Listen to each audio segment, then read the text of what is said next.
Moi-même, moi fatigué avec petit fils ça qui pas de quitter petit garçon moi en repos.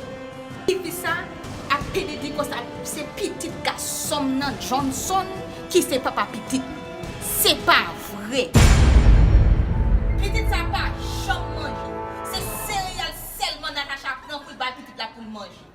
Ça pirate là son chemise de nuit petit là ka mettre toute la scène journée.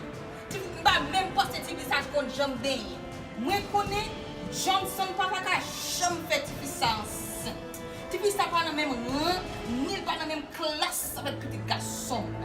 Moi pas attendre pour les tests ADN ça sorti pour ka quitter ni petit garçon ni toute famille moi en repos. Miss Marie always getting into my business. She act like she ain't got no cooking to go do or something like that. Plus she always walking around with a belt. Like what she trying to do? Miss Marie thinks her son is the best thing that ever walked this earth. They need to shut up and take care of my baby. She the one that keep putting in Johnson's mind that he ain't my baby daddy. It was only two people there when the baby was being made. It was me and him, not Miss Marie. I can't wait till this DNA test prove that Lil Johnson is my baby's daddy.